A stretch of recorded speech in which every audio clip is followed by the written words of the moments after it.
네, 안녕하세요. 월배당 ETF 관련해서 보내주신 자료들을 쭉 봤는데요.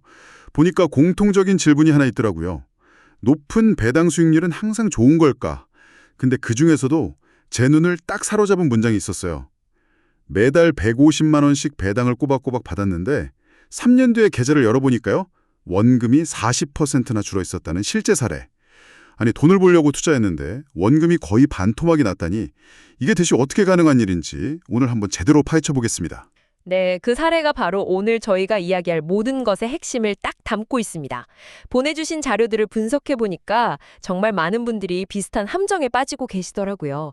그래서 오늘 저희는 이 월배당 ETF의 함정부터 시작해서요.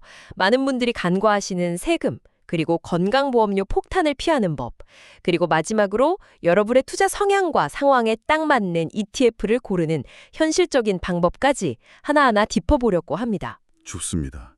사실 연 12% 월배당 지급 이런 광고 문구 보면 솔직히 마음이 흔들리거든요. 요즘 은행 예금 금리가 연 3%만 돼도 다들 막 달려가는데 12%라니요. 이게 4배잖아요. 근데 이게 정말 보이는 그대로 다 제 주머니에 들어오는 순수익이라고 생각하면 안 되는 거군요. 바로 그 지점이 가장 큰 오해의 시작입니다.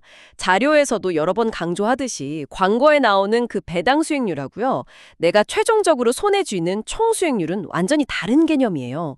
뭐랄까, 직장인으로 치면 계약서에 찍힌 연봉이랑 세금 다 떼고 통장에 실제로 들어오는 월급의 차이 같은 거죠. 연봉과 실수령액 비율은 정말 확 와닿네요. 그럼 그 차이를 만드는 가장 큰 원인이 뭔가요? 가장 기본 원리는 배당락이라는 겁니다. 아주 간단해요. ETF가 1주당 100원의 배당금을 투자자한테 주면 그 ETF가 가진 자산이 100원만큼 빠져나간 거잖아요. 그렇죠. 그만큼 돈이 나갔으니까. 네, 그럼 ETF의 기준 가격도 정확히 100원만큼 떨어져서 시작하는 겁니다. 즉, 내 오른쪽 주머니에 있던 돈을 왼쪽 주머니로 그냥 옮겨준 것에 가깝지 없던 돈이 새로 생긴 게 아니라는 거죠. 잠깐만요. 그럼 배당을 받는 그 순간에는 이게 이득이 아니라 그냥 본전치기라는 말씀이세요? 내 돈을 나한테 돌려주면서 배당이라는 이름만 붙이는 거고요? 이론적으로는 바로 그 순간에는 그렇습니다. 물론 그 이후에 주가가 다시 오르면 수익이 되겠지만요. 자료에 나온 황금알을 낳는 거위 비유가 이걸 설명하기 아주 좋은데요. 건강한 거위는 황금알도 낳지만 동시에 거위 자체도 살이 찌고 건강하게 성장해야 하잖아요. 네, 그렇죠. 근데 당장 눈앞에 황금알만 많이 받아내려고 거위를 굶기거나 무리시키면 어떻게 될까요? 알은 몇 개 더 받을지 몰라도 거위 자체는 비실비실 말라가겠죠. 여기서 황금알이 배당 그리고 거위의 가치가 바로 원금입니다. 와, 아까 그 원금 40% 손실 보셨다는 분 사례가 다시 생각나네요. 그분은 매달 150만 원이라는 황금알을 받으면서 좋아하셨겠지만 사실은 자기 거위의 살을 계속 파먹고 있었던 거네요. 생각해보니 좀 섬뜩한데요. 정확합니다. 실제 데이터가 그걸 딱 증명하죠. 자료에 나온 2023년부터 약 2년간의 비교 사례를 한번 볼까요? 연 12%대 배당을 준다고 광고했던 A라는 ETF는 2년간 배당으로 약 24%를 지급했습니다. 숫자만 보면 대단하죠. 하지만 그 기간 동안 ETF 가격, 즉 거위의 가치는 25% 이상 하락했어요. 결국 총수익률은 마이너스, 그러니까 손실이었던 거죠. 배당받은 것보다 원금이 더 많이 까졌군요. 반면에 연 6%대 배당을 지급한 B라는 ETF는 어땠을까요? 2년간 배당으로 약 12%를 받았지만 ETF 가격 자체가 15% 상승했습니다. 그럼 총수익률은 배당 12%에 가격 상승 15%를 더해서 20% 후단대를 기록한 거죠. 자, 누가 진짜 돈을 번 걸까요? 당연히 후자입니다. 결국 중요한 건 내가 받은 배당금 플러스 ETF 가격 변동, 이 둘을 합친 총 수익률이라는 거네요. 단순히 배당률 숫자만 보고 달려들면 정말 안 되는 거였어요. 근데 왜 유독 그런 고배당 ETF들은 가격이 잘 오르지 못하는 경향이 있는 건가요? 좋은 질문입니다. 보통 그런 고배당 ETF들은 이미 성장이 어느 정도 멈춘 성숙기 기업이나 벌어들인 돈을 미래를 위한 재투자에 쓰기보다는 주주들한테 현금으로 나눠주는 데 집중하는 기업들로 구성된 경우가 많거든요. 그러니까 기업의 근본적인 가치 성장이 더딜 수밖에 없죠. 그리고 원금 회복의 수확을 꼭 기억해야 합니다.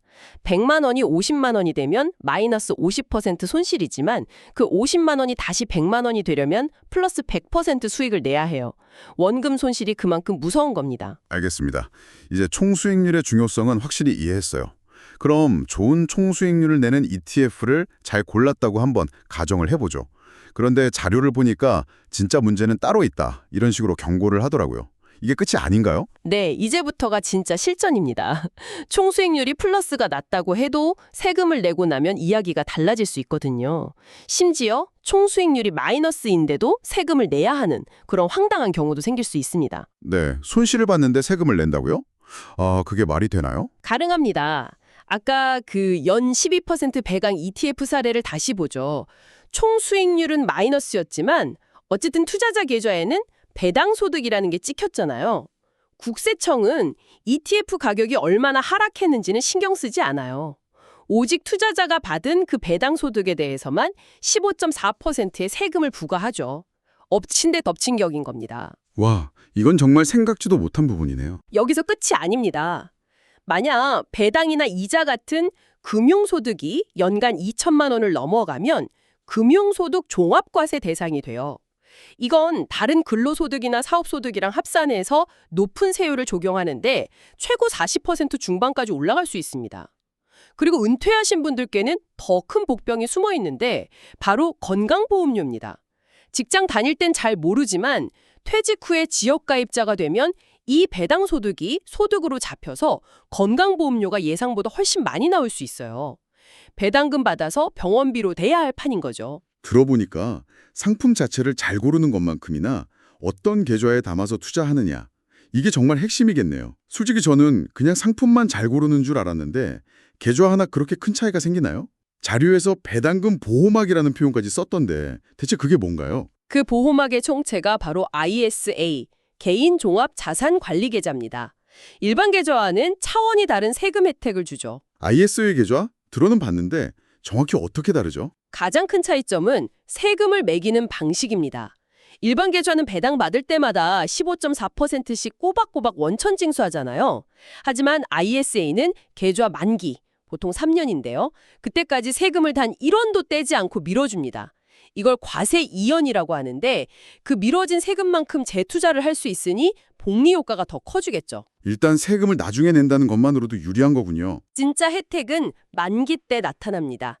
3년간 발생한 모든 수익과 손실을 다 합쳐서 최종적으로 남은 순수익에 대해서만 세금을 매겨요. 근데 그 순수익 중에 200만 원, 서민형은 400만 원까지는 아예 세금이 없고요. 그 금액을 초과한 부분에 대해서만 9.9%의 낮은 세율로 분리과세하고 끝납니다. 15.4%보다 훨씬 유리하죠. 잠깐만요. 그럼 ISA 계좌 안에서 1억 원의 배당을 받아도 만약 다른 주식에서 1억 원 손실을 봤다면 최종 순수익은 0원이니까 낼 세금도 0원이라는 건가요? 정합합니다. 게다가 가장 강력한 장점은 이 ISA 계좌 내에서 발생한 수익은 아까 말씀드린 금융소득 종합과세나 건강보험료 산정 기준에 포함되지 않을 수 있다는 겁니다. 이게 진정한 세금 방패 역할이죠. 예를 들어서 매달 100만 원씩 연 1,200만 원 배당을 받는다고 가정하면요. 일반 계좌에서는 거의 185만 원을 세금으로 내는데 ISA에서는 한 푼도 안 낼 수도 있다는 계산이 나오네요. 이건 뭐 무조건 만들어야 하는 거 아닌가요? 요즘은 증권사 앱으로 신분증만 있으면 바로 만들 수 있던데요. 여기서 한 단계 더 나아간 은퇴자금용 최종금고가 있습니다. 바로 IRP, 개인형 퇴직연금이죠. IRP는 ISA의 혜택에 더해서 연간 900만 원까지 납입한 금액에 대해 연말정산 때 세액공제 혜택까지 줍니다. 15월에 월급을 더 두둑하게 만들어주는 거죠. 계좌 내 수익에 대한 과세는 만 55세 이후 연금으로 받을 때까지 무기한 이연되고요. 아, 그럼 정리해보면 IRP는 55세 이전에 돈을 빼면 불이익이 크니까 정말 먼 미래를 위한 장기 은퇴 자금용으로 쓰고 ISA는 그보다 좀 짧은 한 3에서 5년 정도의 중기 목석 자금을 굴리는 용도로 나눠서 활용하는 전략이 필요하겠군요. 최고의 전략입니다. 두 계좌의 장점을 모두 활용하는 거죠. 네? 어떤 무기를 채워 넣을지가 중요하겠네요. 아무리 계좌가 좋아도 안에 담은 ETF가 아까 말한 살 빠지는 거이면 곤란하니까요.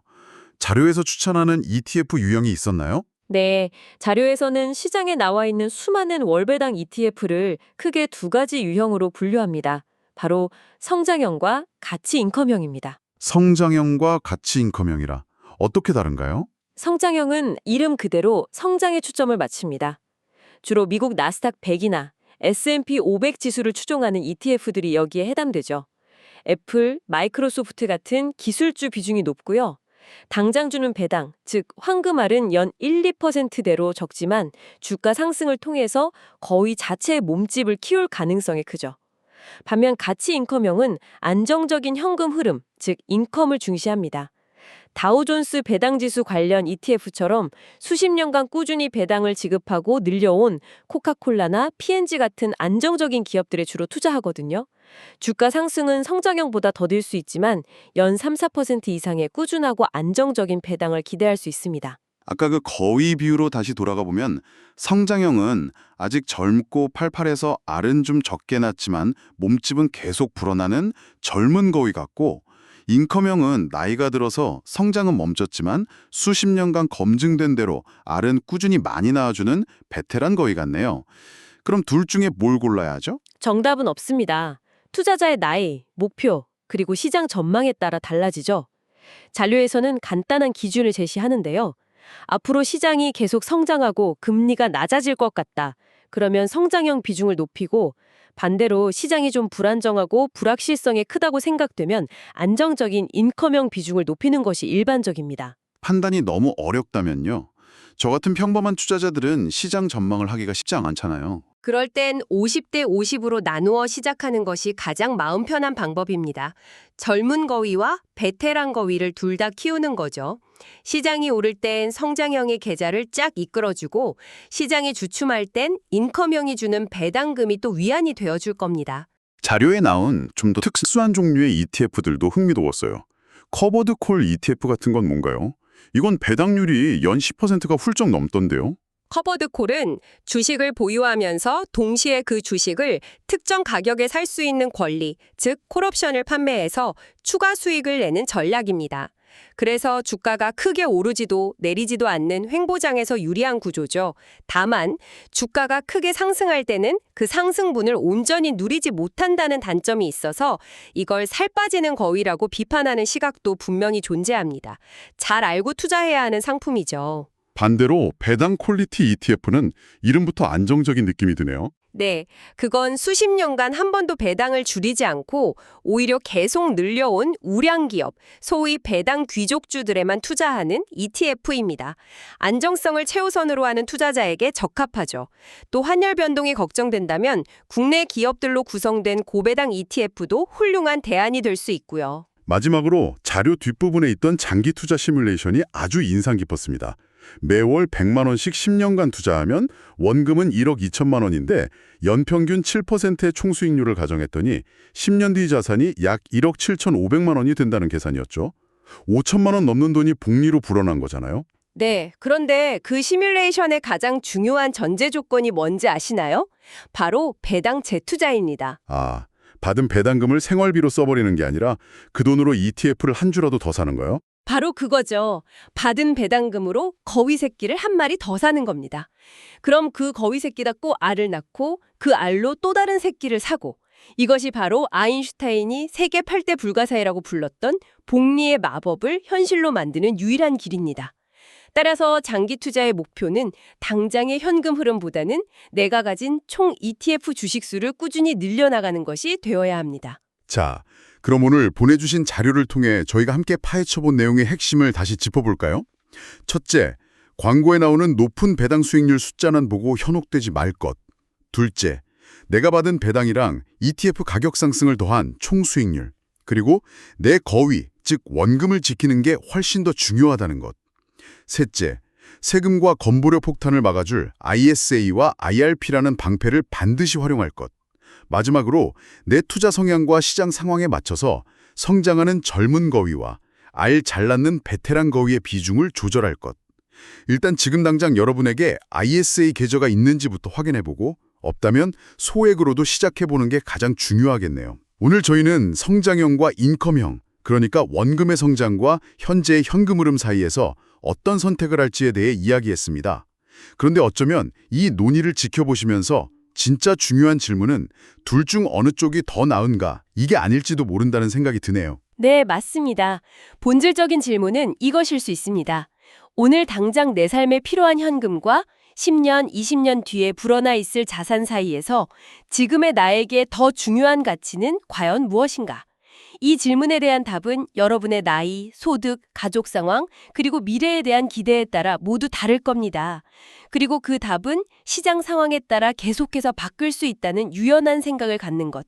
그것이 오늘 이야기의 최종 결론이 아닐까 싶습니다.